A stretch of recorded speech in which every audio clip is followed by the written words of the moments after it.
Hoy es 2 de agosto del 2026. Actualmente se está tratando una rendición de cuentas. Ustedes saben que el gobierno envía al Parlamento cada 5 años su presupuesto. El presupuesto en el cual se va a basar para llevar adelante su plan de gobierno. Pero anualmente envía rendiciones de cuentas, en las cuales da cuenta de cómo está el presupuesto, cuánto se gasta, qué déficit hay, pero además envía modificaciones a normas presupuestales y otras más, no tan presupuestales. En esta oportunidad se va o se pretende modificar algo referido al ITP. ¿Qué es el ITP? El ITP es un impuesto que lo nombramos mucho en las sucesiones, que se configura o que está establecido, vamos a leer específicamente, en el título 19 del texto ordenado del 2023. Dice acá, el hecho generador: impuesto a las transmisiones patrimoniales, ITP. Créase un impuesto a las transmisiones patrimoniales de bienes ubicados en el país que grabará los siguientes actos y hechos.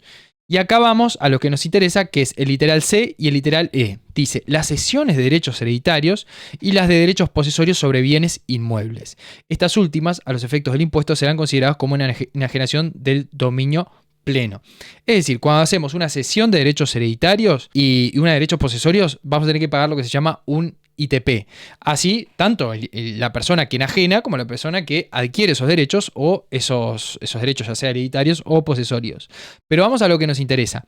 La transmisión de bienes inmuebles operada por causa de muerte o como consecuencia de la posesión definitiva de los bienes del ausente. Es decir, cuando vamos, ustedes saben que en Uruguay no tenemos un impuesto a las herencias, sino que lo que más se aplica o lo más cercano es este ITP, que es cuando hay un inmueble, cuando la persona que fallece dejó un inmueble y ese inmueble se va a heredar, hay que pagar dentro del año del fallecimiento lo que es el ITP, si no empieza a generar multas y recargos. Hasta acá sabemos que el monto es del enajenante, esto no hace la cuestión, pero bueno, ya se los digo, el enajenante, esto es una cesión de derechos hereditarios, quien vende 2% del monto y el adquirente un 2%. Y además, los demás contribuyentes un 4%, excepto los herederos y legatarios en línea recta ascendiente, es decir, cuando usted es un hijo, por ejemplo, o un padre que va a heredar, línea recta, ascendente o descendente, ahí va a pagar un 3%. En los demás casos, los demás herederos que no sean línea recta, legatarios, ¿no? Y línea recta, ascendente o descendente, van a pagar un 4% del valor del inmueble, del valor catastral. Ahora bien, ¿qué pasa y por qué tiene incidencia esta modificación que se pretende hacer en la rendición de cuentas? Antes, a partir de los 10 años, se prevé un plazo de 5 en el Código Tributario, pero nunca aplica porque nadie denuncia el hecho generador. Pero bueno, a partir de los 10 años del año siguiente en el cual falleció la persona, si pasaban esos 10 años, uno podía pedir la prescripción del ITP. Es decir, podría ir a pedir a la administración que declarara prescrito ese impuesto y que no se cobrara. Ya está, no se pagaba. ¿Por qué? Porque había prescrito el derecho de la administración al cobro de ese tributo, de ese impuesto, del ITP. Hoy en día, ¿qué es lo que se pretende modificar? Y vamos a leerlo bien. Dice, agrégase al artículo 2 del título 19 del texto ordenado 2023 el siguiente inciso. En los casos de transmisión de bienes inmuebles operada por causa de muerte, el término de la prescripción del derecho al cobro del tributo comenzará a computarse a partir de la terminación del año civil en que se hubiera dictado decreto judicial de declaratoria de herederos. Comienza a computarse la prescripción a partir de la terminación del año civil en que se hubiera dictado decreto judicial de declaratoria de herederos. ¿Y qué significa esto? Que el plazo, supóngase que hay un fallecimiento el 15 de mayo del 2026, bueno, el plazo va a comenzar a computarse a partir del 31 de diciembre del 2026.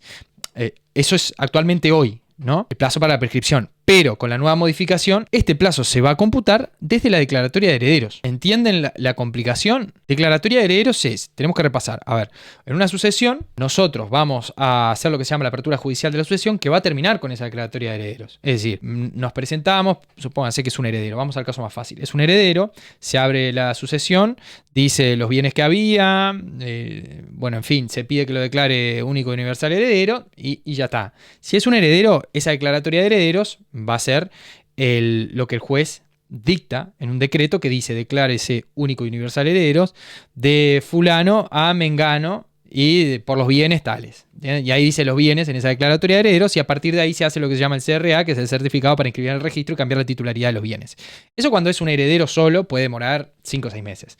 Cuando son varios herederos puede demorar mucho tiempo, porque en el lapso de esa apertura judicial pueden haber medidas cautelares, pueden haber herederos en otro país, ausentes, extranjeros, bueno, en fin. Y puede que pase mucho tiempo, 2, 3 años, 4, 5, para obtener una declaratoria de herederos. Pero no solo eso. Hay ocasiones en las cuales nunca se hizo la sucesión y hace 20, 30 años ya falleció la persona. Hoy en día, ese derecho al cobro por parte de la administración estaría prescrito. ¿Se entiende? Es decir, hoy en día, perfectamente, ya puedo pedir la prescripción de eso. Pero con esto, la administración está diciendo, no. Tenés que abrir la sucesión, es decir, ir con un abogado, presentar la demanda de apertura judicial de la sucesión, tenés que tramitar la sucesión, tienen que estar todos los herederos, aceptar la herencia, herederos, legatarios, todos los herederos en sentido amplio, ¿no? Y tiene que haber un decreto del juez que declare como único universales herederos. Una vez que está ese decreto, que es la declaratoria judicial de herederos, a partir de ahí,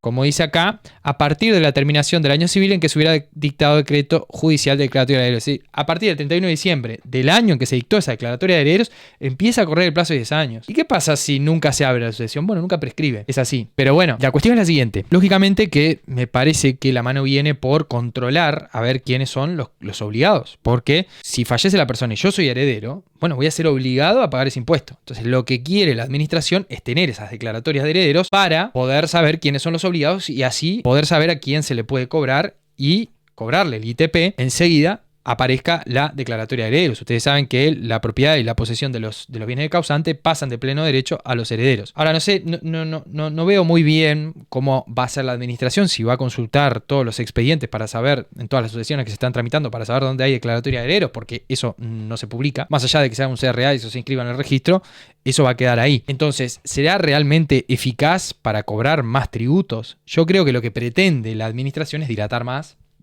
la prescripción y que no suceda como sucede ahora, que muchas veces la administración no llega a cobrar porque pasan 20, 30 años y no se paga el ITP. Pero bueno, en fin, téngalo presente porque es algo que se viene y posiblemente se apruebe si nadie lo ojea en el Parlamento y si nadie hace alguna objeción. Esta es la modificación que se plantea respecto del ITP.